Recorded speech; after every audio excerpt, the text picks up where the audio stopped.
Welcome to the Movie Madhouse. I'm Rob. I'm James. I'm Jason. And we're all in separate places today. It's chilly out there. That damn polar Little vortex. bit. Yes. Yeah, it's supposed to get to like -18, -30 with wind chill. Nope. Celsius, not Fahrenheit. Celsius. You get that low, it starts to not matter. No, that's you know, when I take the dog out for a walk, and it'll instantly feel like it's ripping my face off. Yeah, I've always said that. Why do we live where the air hurts our face? Yeah. I was definitely meant for warmer climates. Yeah. The stork definitely made a wrong turn when he dropped me off here. See, this is where the whole political climate may work in our advantage, because I know Trump has talked about annexing Canada, but one of the Canadian premiers kicked back and said, you know what, that's not going to happen. But maybe California wants to become a new province. Yeah, and I'm thinking, yes, I'll move down there. Yes, please. And it's fair because there's US and Alaska. Now it'll be Canada and California. It just it works. Balance. Right? Total balance. And we get some freaking sunshine. Yes. Yeah. So how y'all been? But the other side of that coin, by the way, is California is on fire. So it may be a little too warm down there. Yeah, that does scream warm when things are burning. Yeah. Fair enough. Okay. Now we are here tonight. And I guess while I was rambling away, I should have gotten the banner ready, but I did not. Top 5 sequels. Yes. There we go. Save banner. Once again, hard to rank. God. Not hard to come up with a list, but hard to rank. And hard to whittle down. Well, I got it down to I got basically 10. 10, and my top 5 was easy to kind of sort. I've got 5 and 1 honorable mention, but my number 5 and my number 4 are both ties between 2 movies. So yeah, see, I had 9 and I tried to shove them all into 5 and I just couldn't do it. I did avoid, so I didn't do like a number 2 and 3 of a series or anything. I didn't do that. I picked 1 out of them. My ones that tied share a common reason for being on this list. Interesting. And see, I went to, again, my watchability. These are the sequels that I watched the most. Mm-hmm. So, that definitely plays a factor, but not necessarily for my top. Well, I'm going to say my number 1 and number 3. So your number 1 is something you don't watch a lot. I watch it once a year. Christmas Story. Nope. Damn it. Oh, that's not a sequel. Right. We'll get there. Yes, we'll get there. I'll label mine item by item. Because they're not all on their list for the same reason. Okay. Well, Jason, why don't you kick us off? Where is number 5? Well, I'm going to have my number 5. I'm going to go with Shrek 2. Really? Yes. I've never seen anything beyond the first Shrek, even though I loved it. The whole series is good. The 4th might not be as strong, but still, they're fun movies. My wife absolutely loves them. She goes to bed with them playing usually, and I hear them sometimes. But there's something about Shrek 2 in particular, just because the first Shrek just really blindsided everybody. You didn't know what to expect with that, right? Yeah, that came out of left field. But then where they go with it with number 2, going into like her family and everything, like to me, that it's a damn near perfect sequel for what the world that they built to, and then make it bigger with how they did it. I love it, and all the little inside fairy tale jokes and everything about it, which continues through the series. But there's just something about number 2. I think it's so good, so much fun. You are right. That whole series is fun, So I got to be honest though, I don't even know what the plot of 2 would have been. They all blurred together. I know the first one, yeah, but 2, 3, and 4. 2 is, they're freshly married and they get summoned to go back to see her parents. Okay, that's right. So, Hello, Alfonso. Has Alfonso ever watched Shrek? I bet you he has. He has kids, doesn't he? Yes. So he's watched Shrek. Exactly. And that's one of those movies, even people that didn't have kids, I know, have seen it. So, well, yeah, because it's got a lot of jokes in there that are for the parents, right? For the adults. exactly. So, and even though it's not a sequel, Shrek the musical is fantastic. Yep, it is you've seen it. Incredibly fun. Excellent. All right, James, what is your number 5? All right. Can I mention my one honorable mention? Let's do those at the end in case someone else has it. I'm not worried about it in your case, but all right. Okay, cool. Okay. All right. So my number 5 is a tie between two movies. And these ones are on the list because they are great sequels to what I found were mediocre movies. Okay. And they are Dr. Sleep, which is the sequel to The Shining, and Blade Runner 2049, sequel to Blade Runner. Now, The Shining and Blade Runner, I thought they're fine movies. I didn't find them anything special, really. As good as the final cut of Blade Runner looks, I found them kind of mediocre. See, I like the narration one. That's my favorite. I know it's not the final cut, but I remember when I finally watched that, I'm like, yeah, I get why they didn't want this one to be seen. It is hard to pick a version of Blade Runner. There are 14 different cuts. So. Yeah, right. Yeah. But I see you're cramming 2 in one slot there. That's okay. Interesting. Interesting. I still haven't watched Dr. Sleep either. Oh, it is so good. Whether it's the theatrical or the director's cut, I just thought they were exceptional. And Blade Runner 2049 is just a gorgeous movie. It is. Oh yeah, it was visually stunning, but that one I just found it dry. I found it rather dry. No, fair enough. Yeah, it's a Harrison Ford movie, buddy. Oh, darn it! Technical difficulties. Hey, I can do that. I just had that just before we came on the air, so don't do that. That and when you watch Dr. Sleep, especially the director's cut, Henry Thomas cameos in there as he does in a lot of Mike. Oh, what's his name? The guy he's done a lot of Stephen King adaptations. He did like I don't know Gerald Kane. And I don't know who Henry Thomas is.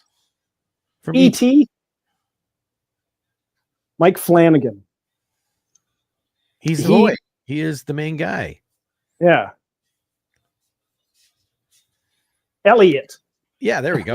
Really? Man, I was drawing a blank. I'm going, what does Anyway, he features in a lot, pretty much almost all of Mike Flanagan's movies, which whether or not they're Stephen King adaptations or not. But in Dr. Sleep, he cameos, like I said, especially in the director's cut, he cameos as the grown-up kid who is played by Ewan McGregor, his father from Jack Nicholson from The Shining.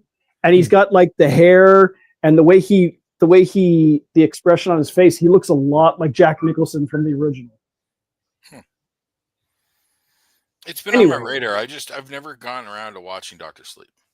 Just highly recommend.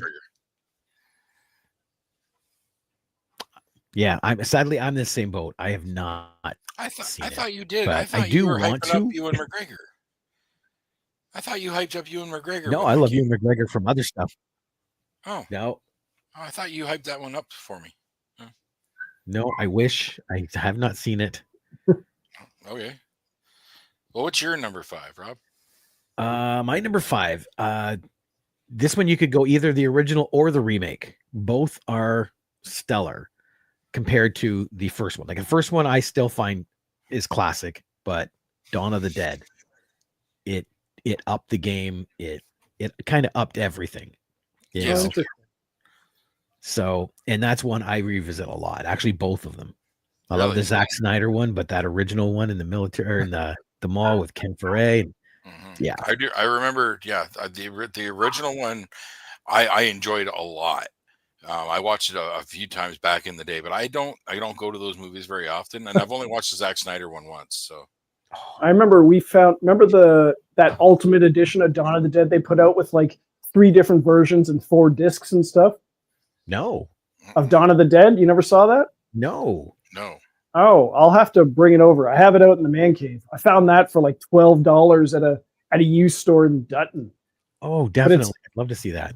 But it's got at least 2 or 3 versions of the movie and stuff. The original cut or Zack Snyder version?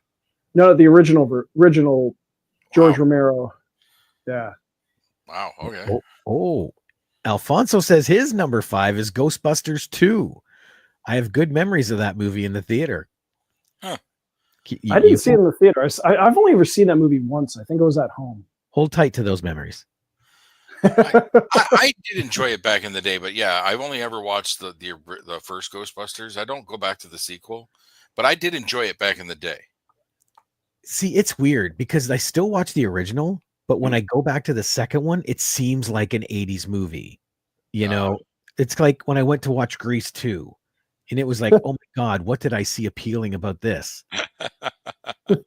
You know, I know I watched the hell out of Grease 2 when it came out. Like I had one cousin who she absolutely adored that movie, but the only thing I can remember from it is the "Let's do it for our country" scene. It's literally the song I was about to quote. Yep, and Michelle Pfeiffer's in that.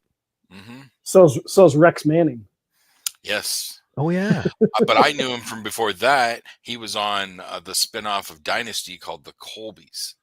And my parents got me hooked on. As weird as that is for a young kid to be watching, I got into Dynasty and the Colbys with my parents. So interesting.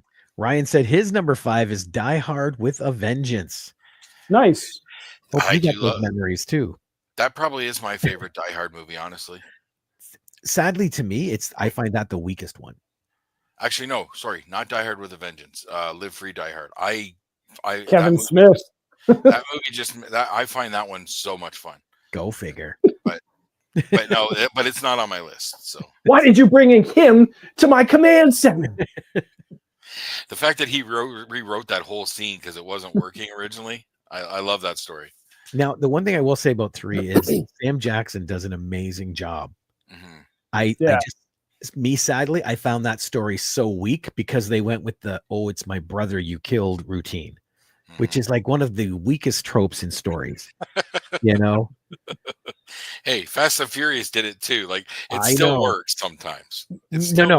Let's say it still gets used. I'm not going to say it still works. All right.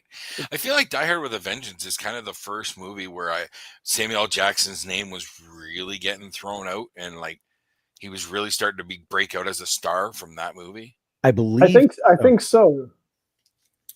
Because I know when did that come out? I want to be early 90s. Yeah, I want to say it was pre-Pulp Fiction. It was definitely before Pulp Fiction, for sure. Die Hard. There it is, 95. Okay. And Pulp Fiction was 94, wasn't it? I'm just looking that one up. 94. Really? Oh, so maybe he got it off of Pulp Fiction. Yeah. So this was the film he was making when Pulp Fiction came out. Oh, okay. Right. And that only helped him. Exactly. I have a feeling I didn't see Pulp Fiction until after Die Hard. Like I didn't watch Pulp Fiction until a few years after it had been out. Oh, I didn't see Pulp Fiction until after I saw Reservoir Dogs. I don't think I was old enough to see Pulp Fiction at the time. I know. I definitely have never seen I haven't seen very many Tarantino films in the theater. I definitely didn't see like Reservoir Dogs or Pulp Fiction or anything. So, there definitely were theater watches for me. My first Tarantino in the theater, I believe, was Kill Bill Volume 1. Yeah. Yeah. That I think that was my first one in theater too. I think so. Yeah, that's because I'm looking back, and before Pulp Fiction, if we go back to 92, it was Patriot Games with Harrison Ford. And then, then Jurassic Park in 93. Yeah. True Romance in 93. and then Pulp Fiction in 94. Sam Jackson was in Patriot Games? Yeah. I think I've seen that movie more than once. And for the life of me, I can never remember what happens in it. He was the one that awarded Harrison Ford a medal that looks like a giant bullseye. No, I remember Harrison Ford's in it and Sean Bean's in it, but that's it. Yeah. Oh, and Sean Bean dies in that movie. Oh, What? yeah. Right? That's at the trend. Spoilers. Yep. Jason, number 4. My number 4, 2007, Ocean's 13. Nice. I rewatched the Ocean's movies. The 11, 12, 13. I rewatched them multiple times a year. So I didn't want to do the 12 and 13 together, even though I love them both. 13 to me wraps up that trilogy really nice. It has a lot of fun. You got Al Pacino as their bad guy, if you will. You still have Andy Garcia being a dick. But the thing in Ocean's 13 that I love the most is the complete character evolution of Matt Damon's character. The nose plays. Yeah, not just that whole, not just all that. Just at the end of the movie, he's sitting there with Clooney and Pitt, like he's one of the leaders now, because he had stepped up his game and pulled things together. In the second one, he orchestrated pulling things together, but just because you get that whole evolution of him being the rookie in the first, and now he's one of the leader type guys, And the reveal of his dad. Yes, that was awesome. You're right. That does make it more satisfying when you see, like, for me, when you get to Return of the Jedi, there's that Anakin arc, right? Yeah. So, yeah. So especially because you said Matt Damon comes in so fresh and new, at the beginning. And Yep. Then George and Brad corrupt him, and now he's one of them. Yeah. And Pacino is just such an arrogant dick in that movie too. Pacino. Yeah. Yeah. Yeah. Well played. Okay, James, number 4. Okay. My number 4 is the other 2 movies tied for it, and that's the end of that for this list. Okay. These 2 movies are on here because the originals were great, and they managed to top them with the sequels. Okay. So it's The Dark Knight and Terminator 2: Judgment Day. Because I remember Terminator, I saw that as a kid. I thought that was great. I watched that like 6 or 7 times in one day because I had it taped off a Super Channel or something. And then Batman Begins is great, but Dark Knight was just on another level. I do agree. Because I loved Batman Begins. I thought it was so unique that Batman's not hardly in it, Yeah. And then when they came out with the Dark Knight and Heath Ledger just blowing up the Joker, like, Yeah. You have those era Jokers, and Heath Ledger will always be my Joker. I mean, like the supporting cast in just in Batman Begins was good enough. You had Liam Neeson, Cillian Murphy. Who is Carmine Falcone? Oh, I don't know his name, but I know him. Tom Wilkinson. There we go. Just them alone, and then Dark Knight. Well, Cillian Murphy had a tiny bit, but Heath Ledger, who just blew everyone away. Eric Roberts, Aaron Eckhart as Two-Face. Michael Jai White. Michael Jai White. Enough from the clown. Yep. T2 was Ryan's number 2, number 4. Yeah. Terminator 2 is just on another level. And I know I watched the hell out of it back in the day, but I have not revisited that movie in so long. I have, but it's more been the special edition rather than the theatrical, just because they give a little bit more humanity to Arnold in there, because there's a deleted scene where they take out his chip and I think they turn something off or whatever, so that they turn something on so he's able to learn more, and he gets more like humanity or personality to it. That's a great scene too. I love how they show Linda Hamilton's sister. What I don't recommend is the extended edition, which with the coda at the end, because it's just dumb. It shows the bombs never went off, and you have Linda Hamilton in very bad old lady makeup. Oh my God, I remember that. Yes. It's just like, what did I do on Judgment Day? I got drunk. And you see her watching John Connor from the prologue of the movie, older with gray hair, playing with his kids. It was just dumb. Alfonso said his number 4 is Ralph Breaks the Internet. So funny. I watched that several times with my daughter. I never saw that, which is surprising because I loved Wreck-It Ralph. Yeah, it is great. It is a lot of fun. Absolutely. I got halfway through it and had to stop. And I just haven't been able to go back to it. I want to see the rest of it. It was surprising. Like I'm like, okay, really? But no, it worked. It has a lot of great jokes in there, a lot of fun stuff, especially the stuff with the Disney princesses. I remember hearing the Wi-Fi joke or something. Wi-Fi. What is Wi-Fi? Yep, I remember that. Okay, my number 4 is probably going to be on a list, I think. If not, it's crazy. And it's another James Cameron movie.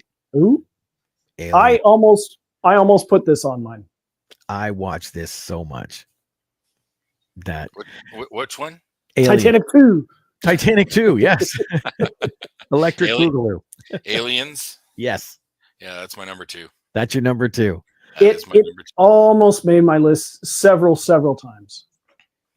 Because it's interesting because it's not better than the original. No. It's just great in a whole different way. Yes. Kind of like Dark Knight, except Dark Knight is better than the original. Well, I see Batman Begins and Dark Knight almost 2 different movies. But well, and in that sense, Dark Knight Rises is great in another sense because and the look of it is very different. Yep. Mm-hmm. But I see what you're saying. Yeah, because Alien is a horror movie. Mm-hmm. And Aliens is the action movie. Yes. Yeah. And both of them excel at that. That's what I mean. Like, this doesn't so much surpass as it just goes in a whole different direction and makes it its bitch too. You know, like it owns that action movie. And it's so quotable. It's so memorable. There's a reason why I watch it like multiple times a year. Because somebody wake up Hicks. Yep. Ryan said number 3, so quotable. Yep. Game over, man. Game over. Exactly. Paxton being such a badass at the beginning. Then when shit goes down, he starts being a whiny little bitch. Put her in charge. Yep. And then he goes out like a badass. Yep. You know, both of his movies from 86 and 87, Near Dark and Aliens, I think he excelled at those characters. Yes, he did. Oh yeah.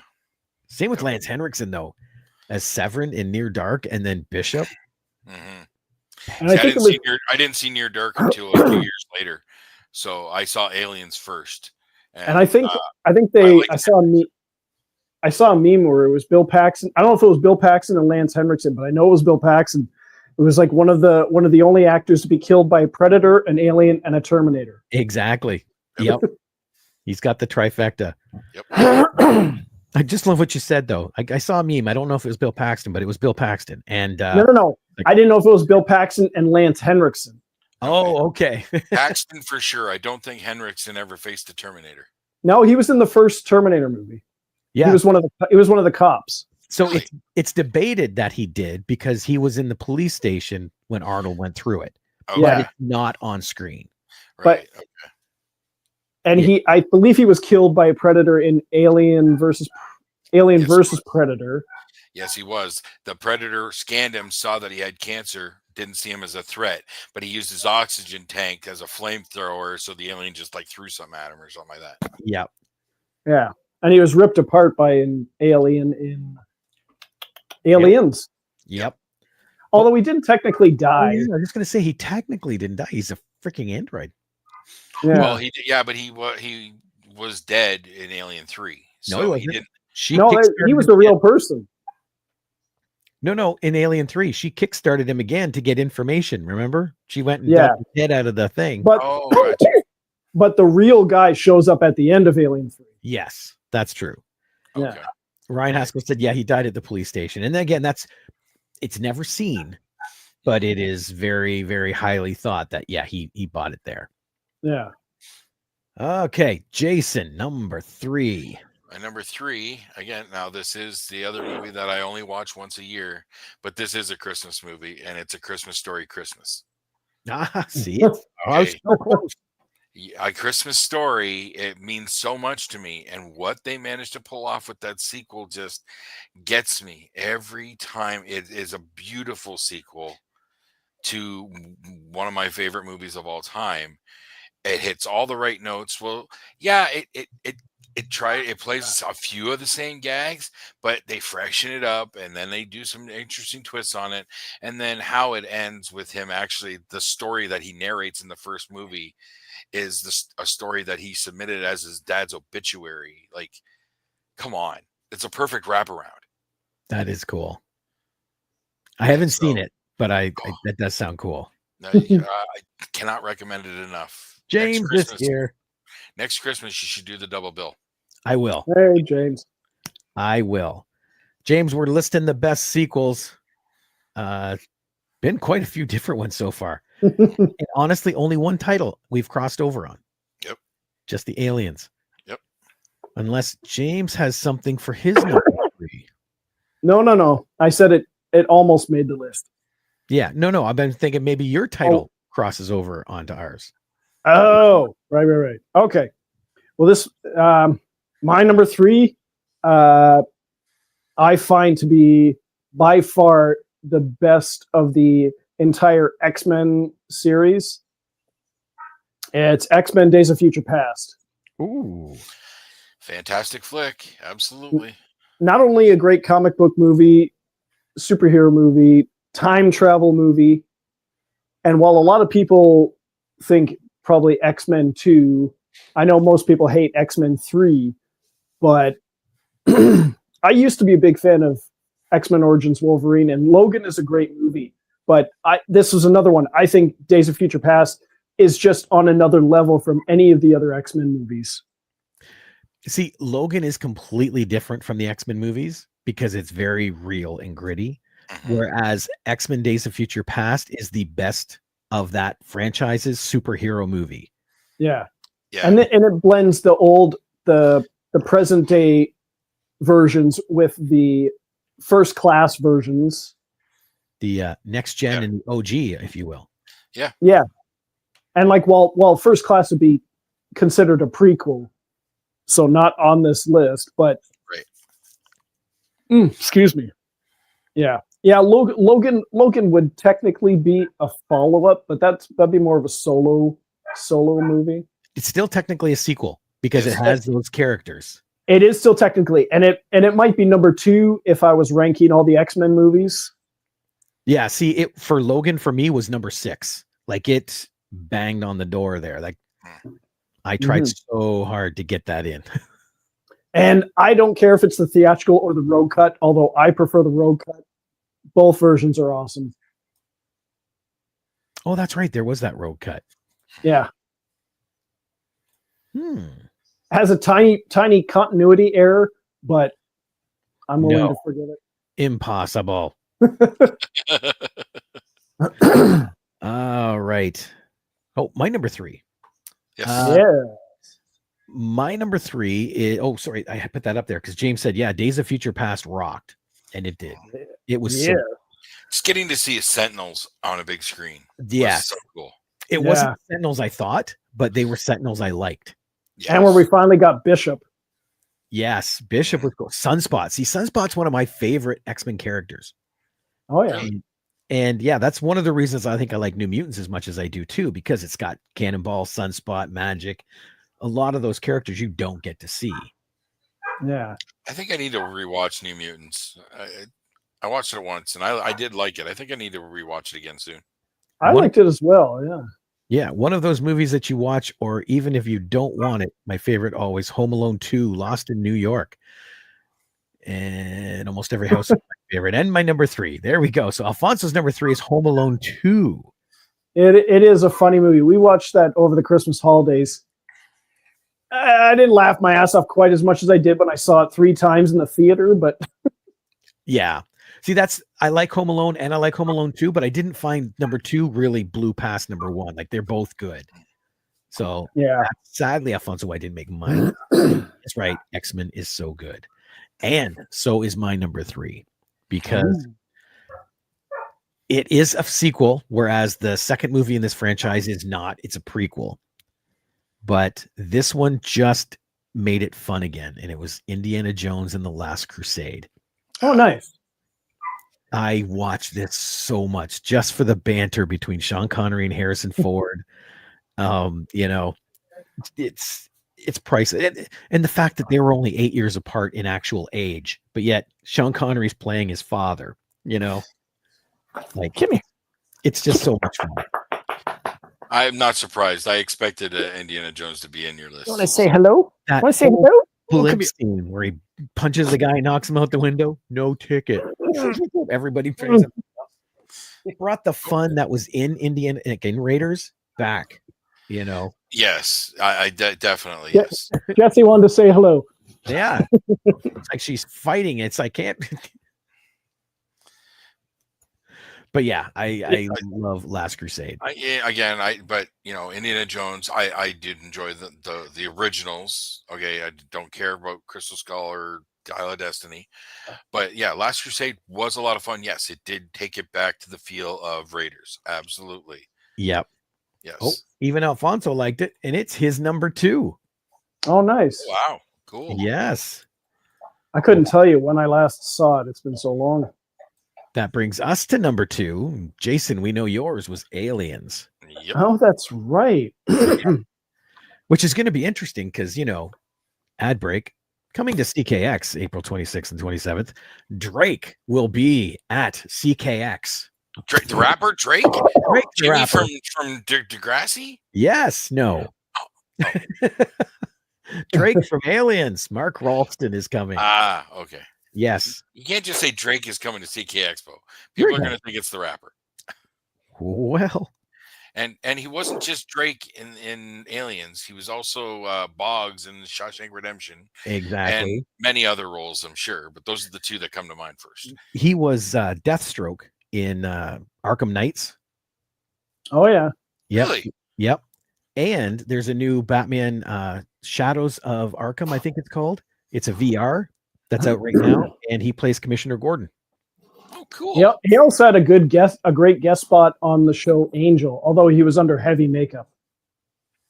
And the other one, which a friend of mine just found absolutely amazing, he was on Supernatural for a couple episodes, playing Alistar, one of the demons. Oh, that's right. Yeah, Yep. well, one of the versions of Alistair, and for Yep. some reason they all did Marlon Brando impressions. That's because Alistar's like that. He likes Marlon Brando.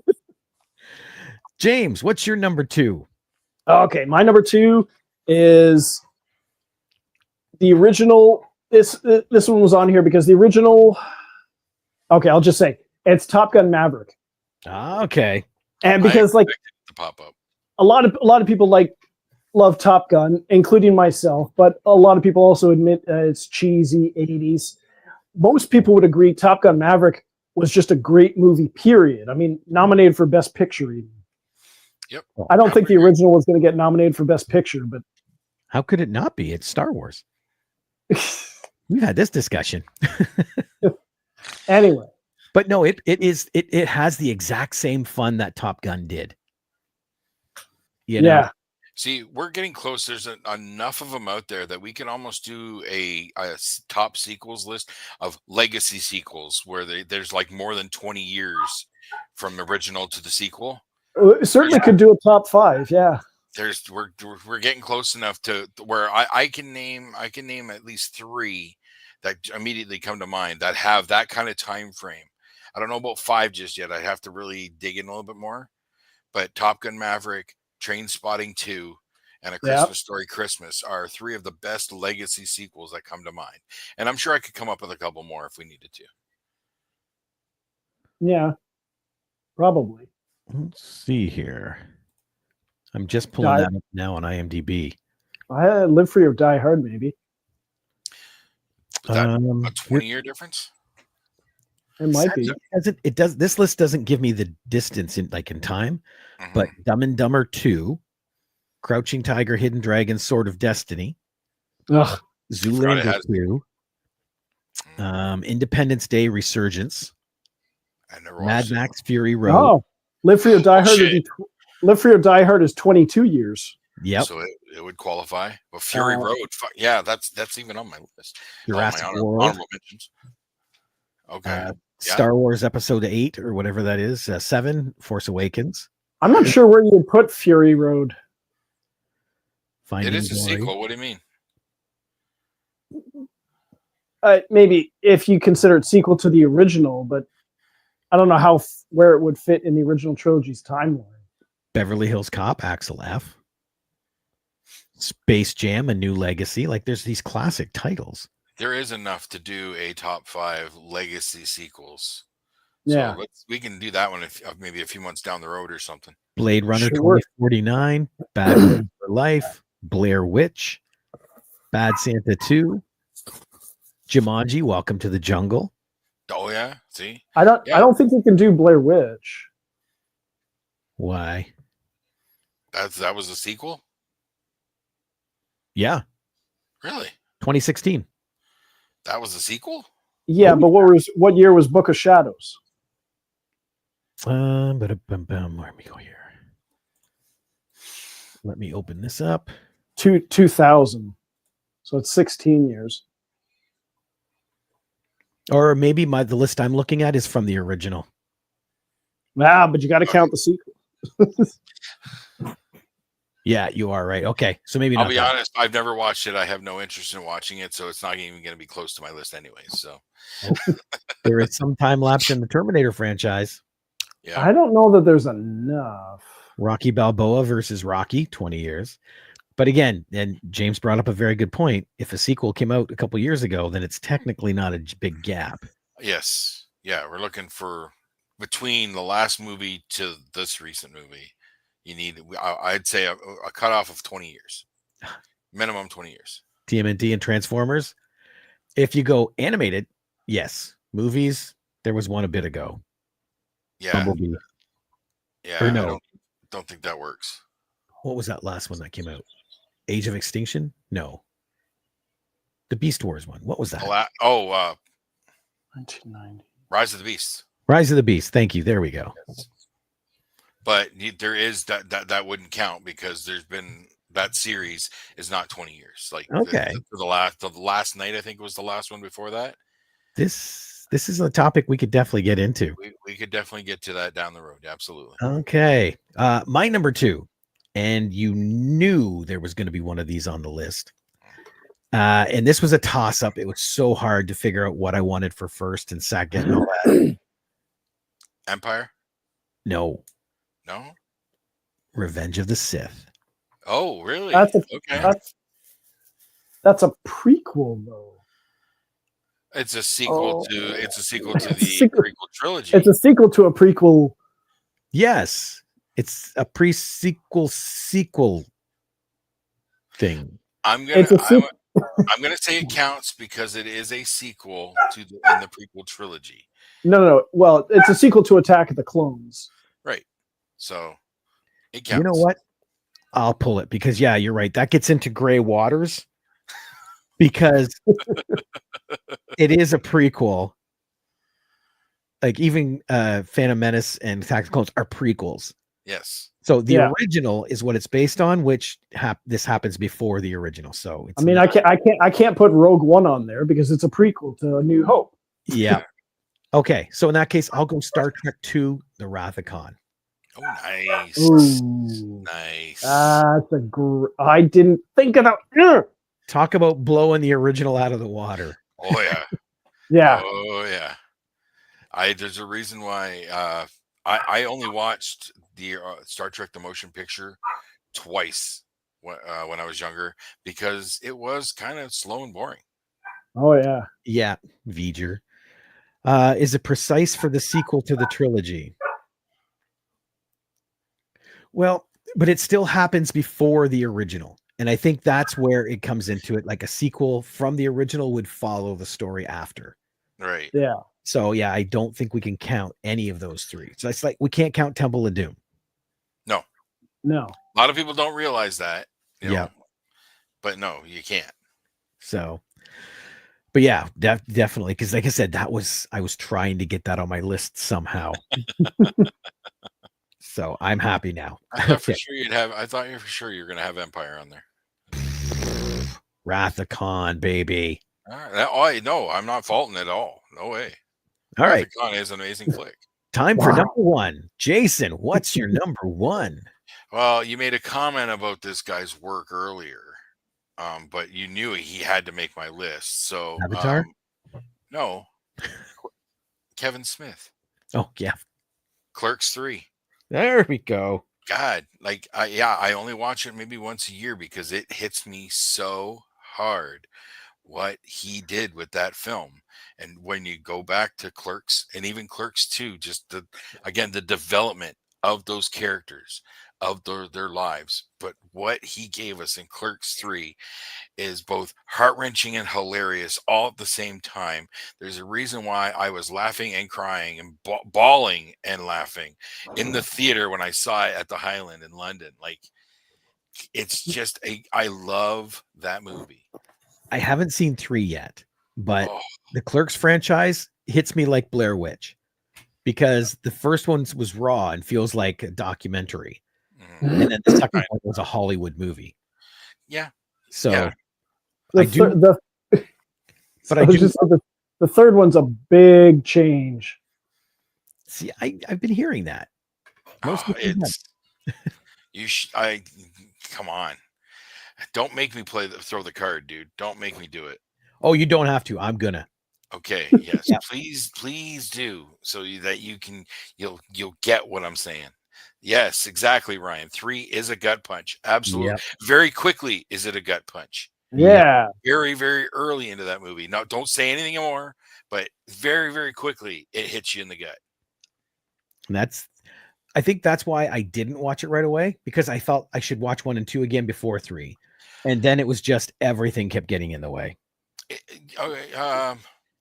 helps. It helps just to appreciate what they do in 3. If you've recently revisited 1 and 2, 1 particularly, but if you revisit 1 and 2 and then go into 3, you will appreciate everything that 3 gives us. Yeah. Okay. That's the best way to describe it. And I've seen 2 more often than I've seen the original. So I think I need to do all of them again. Yeah. Maybe we should arrange like an afternoon triple bill sometime. Ooh, I could be down for that. We should try and put something together.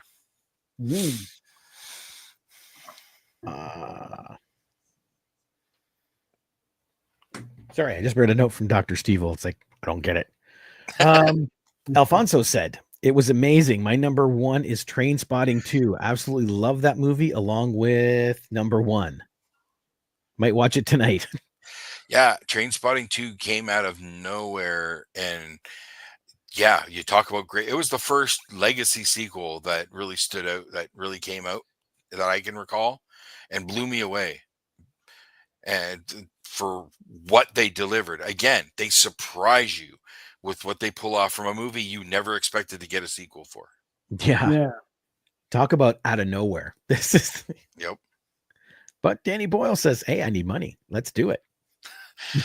I don't think this is a money grab. There's a story, the story that they deliver, and particularly one character, what happens with one character in it. It's just so good. So good. And it was nice, James Cameron, to let him use the T2. Right? Yeah. Copyright infringement. Man. All right, James, what's your number 1? My number 1, I consider this to be, in my opinion, the greatest action movie ever made, which was probably the sequel to probably the second greatest action movie ever made. And all they did really was add an hour to the runtime and added a bunch of story in it. Because the first one was only about an hour and a half, I think. It's The Raid 2. Oh. I just recently revisited The Raid Redemption with a buddy of mine. But I have not gone back, haven't revisited the sequel yet. I will be eventually when I have time with him. But Yeah, Raid 2 really kicks it up a notch. Yeah. I haven't seen that. And like I said, injecting like it's not the same movie over again, but it's just as much, even more action. And then you throw in an hour's worth of actual story rather than we're just going to the boss level up to the top of this building to kill the bad guy. This one has a whole story in it and a brutal knife fight at the end, and especially the brother and sister, the baseball. Yep, that's what I remember the most is the dude with the baseball bat and the sister. Yes, that Yeah. scene in particular is the one I remember most from that one. I have to watch this. I do have to watch this one. It So good. picks up right from the end, right after the first one. Yeah. It continues the story that they set up in the first one, and just puts a rocket on it. Only thing they really do that's a little bit, it's definitely noticeable, is the guy known as Mad Dog, the long hair that just annihilates everyone, and it takes 2 people to kill him, and he nearly wins still. He's back for the sequel, but he's just playing a different role as like an aging assassin. Yeah, I do remember that. I'm like, wait a minute. Oh, okay, he's not the same guy. All right. Okay. Yeah. Yeah, because and that's why I know sport, because he was the mentor in Boy Kills World. Yes. Yeah. All right, I gotta watch it. That's it. Okay, my number 1, and yes, Jason, you're right. It is on my list. Number Okay. 1, The Empire Strikes Back. I was gonna say, what's wrong with you? Yeah. Where's the real Rob? I don't think a month goes by where I haven't watched one of those films. You know, it just, especially the way they set it up, because it's one of the darkest movies next to Revenge of the Sith. It is one of the darkest movies, but it pays off at the end. Whoop. That's what makes it stand out so much, right? Alfonso said, sorry, I typed too slow. Oh, I'm like 20 topics away. It's all good, dude. It is all good. My number 1 is cheesy, but it's my second favorite movie of all time, Godfather 2. Not a lot of cheese about that. I've never heard it called cheesy. Yeah. I was never a big fan of that, but I've only seen it once. Rob, how long is that list now? Which one? The ones I have to watch? It is freaking long. Yeah, I have to live to about 153 right now to watch them all. Yeah, I honestly haven't gone back to the Godfather movies. Like, I acknowledge that the first 2 in particular are great films, but I don't rewatch them. Neither do I. I'm literally thinking that right now. I've seen them maybe a half a dozen times, but that's over the course of my entire life. I've only watched them, I think, twice. I've definitely seen the first one a lot, but that's also helped by the Godfather PS2 game, which is awesome. I'd play the game and want to watch the movie, then I'd watch the movie and want to play the game. I think it was when 3 came out, I got the box set of VHS tapes. So I watched them a couple times, and then I got the laser discs. And I know I watched them a few times then, but I think I've only seen them once or twice since that time. One thing I wish I owned, and I think it only ever existed on VHS, and I remember seeing it at Blockbuster, was Godfather. It's not the Godfather complete story. It's Godfather something story where they re-edited 1 and 2 into chronological order together. I've seen that. Yep. Yeah. Yep. But good luck finding it. Yeah, Alfonso said once or twice for The Godfather, and Ryan says I'm a mob Soprano fan, so it's my wheelhouse. Okay. I love Sopranos. James Gandolfini is crazy good. I've only ever seen the first episode. Oh, but I have seen the prequel movie, Many Saints in Newark. It was pretty good.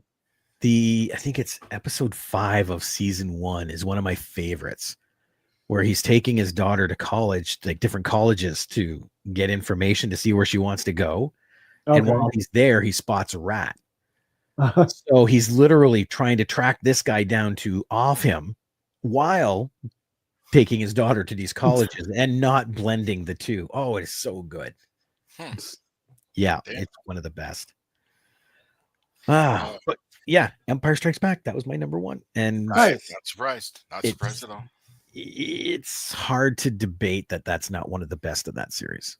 Oh, absolutely. And that's a pretty common sentiment as well. Like a Yeah. lot of people would agree with you. Yeah. Like even the way it opens on Hoth and it's a whole new area and everybody's seeing new planets for the first time. And Yep. yeah. And then we get the AT-ATs. Yes. Like, oh, they're not just spaceships. They've got ground ships too. What? Totally inappropriate ground warfare units, but they look amazing. Yeah. Yep. It's like, and then the entire third act, how dark it gets in that third act. Yep. Luke gets beat up, gets his hand cut off. Han gets captured, frozen in carbonite. The Boba Fett takes off with him. Boba Fett intro. Not true. Not true. Boba Fett was introduced in this little known thing called the Star Wars Holiday Special. I knew you were going to bring that up. Yeah. And it has one of the coolest cartoons in there that introduces Boba Fett. It's the only good thing from the Holiday Special. Pretty much, yes. You know, and it's the only time you'll hear Han Solo say, "Hey, there's my friend Boba Fett." Yeah, they don't get along quite much after that. No, of course not. But and actually, he debuted a little further back than that too. They had 2 test outfits done up, and he was totally white, and they were in a San Francisco parade. And so people it was in 78 that they did that. So people got a glimpse of Boba Fett before anybody else did in the San Francisco, San Diego, somewhere over in California. Cool. I never heard that story. Yeah, there's footage online on YouTube that I saw recently. Nice. Trivia. So, James, what was your honorable mention? Yes. My honorable mention was Paranormal Activity, The Marked Ones. That was a good one. It technically the 5th in the series, but I mean, like, I was so underwhelmed by the first one. This is like the least scary horror movie. Oh, technical difficulties.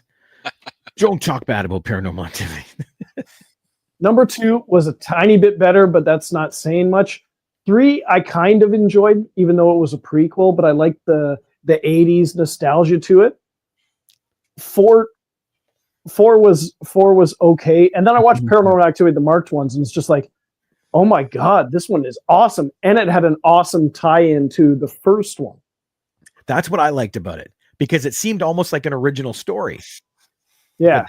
There was all these little weaves back in. And so, of course, it's the one that people like the least. So, you know, whatever. So James likes it. Exactly. Naturally. No, I'm with you on that one too. I find that one of the best ones. You know? As a little bit of controversy, I was going to say my honorable mention was Book of Shadows, Blair Witch 2, just because I thought original Blair Witch Project was also not remotely scary or that interesting. I agree with you on that one up until the very end when she comes down the stairs and Josh is standing in the corner. That was a little the only creepy. part that actually gave me a bit of a chill. That's it. And I can't knock what they did with such a low budget and how much money it made. I liked what they did with Book of Shadows. The DVD special stuff helped too, where they had stuff hidden in the movie. Yeah. That was special for the DVD and not the theatrical. And I've always been a big Jeffrey Donovan fan. I liked the first one the first time I saw it, but when I go back to rewatch it, it's like so slow. And that's why Book of Shadows I enjoyed so much more, because I do rewatch that one. You know, it doesn't lose a lot when you rewatch it. In fact, you find more stuff in the background when you watch. Yeah. As for the sequel that was a bait and switch for people, Blair Witch, it was going to be called The Woods. And when people went in to see it and they came out and they'd switched all the posters and it said Blair Witch, it was pretty good, but it answered 0 questions. Oh yeah. 100%. Rambo First Blood Part 2. Need my 80s cheese. Oh, did that really surpass the original though? Did it? No, but Last Blood did. Even Rambo was. Oh yeah, the one in Cambodia or something. But to me, First Blood to First Blood Part 2 is kind of like Alien and Aliens. It is. First They're Blood two is a much separate more movies. drama story, a fantastic drama with a little bit of action, where First Blood Part 2 is full on action. Like, Yeah. Yeah. That's when Sly said, you know what? I'm embracing the action movie. mhm. Let's blow some shit up. Number 3 is pretty forgettable. I think I forgot about it. I did for the most part too.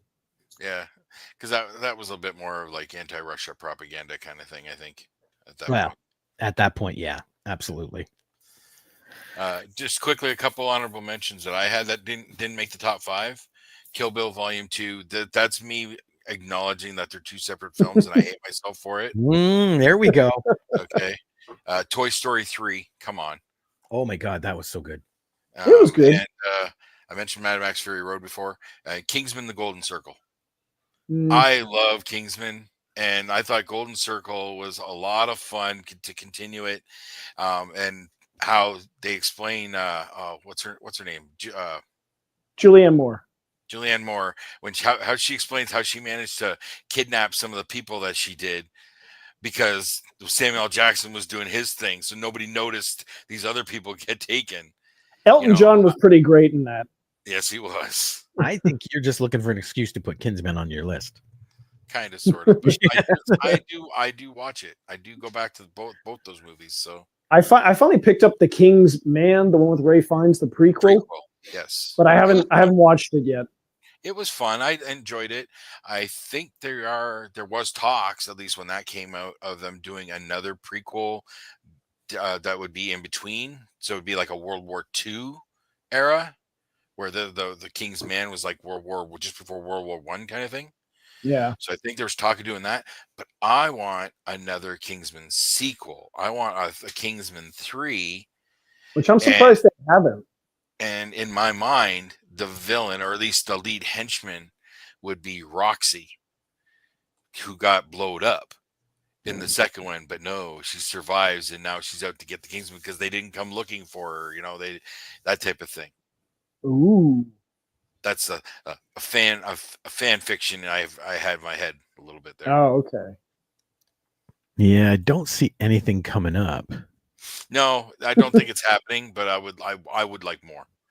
As a joke, I was going to say the Bill Cosby Leonard Part 6, but oh, here we go. You should do a night of movies that shouldn't have gotten sequels.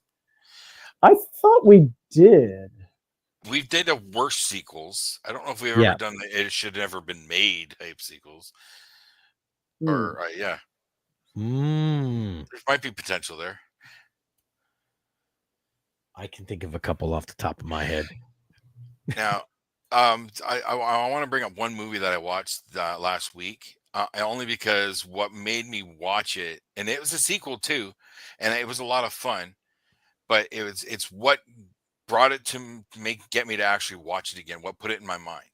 Mm-hmm. I finally watched the last Godzilla X Kong, the New Empire. Oh my God! I didn't see it either. I finally watched it. And it was a lot of fun. I like the world that they built there. It's cheesy, fun, big. I like the effects. I like what they did. I was afraid when I saw that Godzilla was pinky purple in the trailers. I was afraid of what that meant, but that's not at all what I was expecting. It works. It was fun. I liked it. I liked that movie a lot. I enjoyed it. What put it in my mind to watch it is we went to the pawn shop out in front of Walmart there. Okay. They have a massive boxes of DVDs and Blu-rays and stuff, right? Yeah. And I looked down and there it is. But it wasn't the DVD and it wasn't the Blu-ray. I didn't know they still made Ultra HD. What? Oh yeah. It was the 4K Ultra HD of Godzilla X Kong New Empire. Oh, 4K versions, yeah. Ultra HD. I didn't think that survived. I thought Blu-ray beat out Ultra HD. No, I don't think so. No, because I've got John Wick Chapter 4, the 4K Ultra HD, because that's the only version I could find. Right. What you're thinking is the predecessor. It's the Blu-ray equivalent. It was called UHD. Oh, okay. Yeah. And yeah, it died. Okay. Yes. Okay. So Right. so the Ultra HD is just the Blu-ray, just the upper.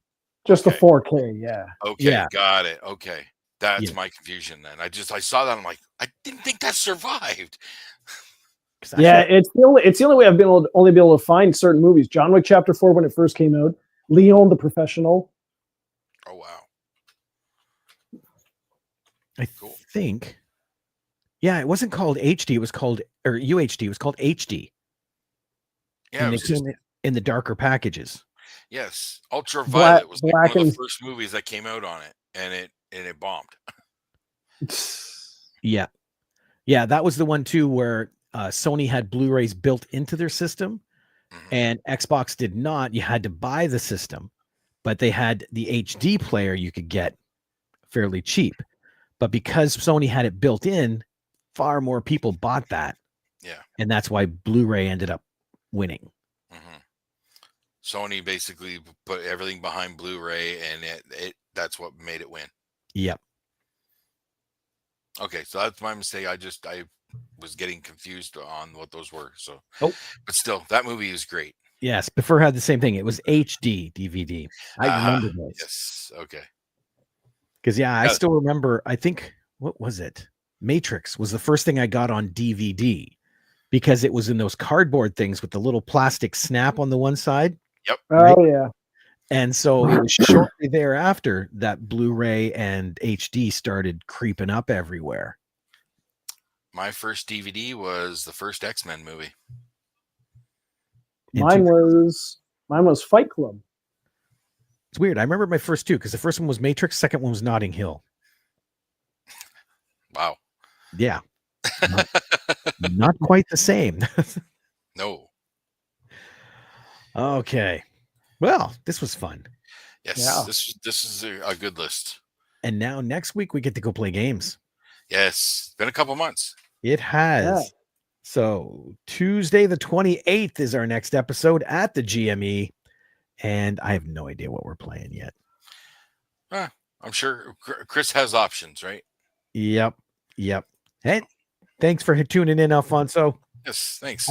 I think he had that on standby because he knew it was getting the end. He goes, I'm typing 20 minutes behind. I'll have that one ready. Yeah. All right. Well, for another week then of the Movie Madhouse, I'm Rob. I'm James. I'm Jason. And we'll see you all later. Bye. Toodles.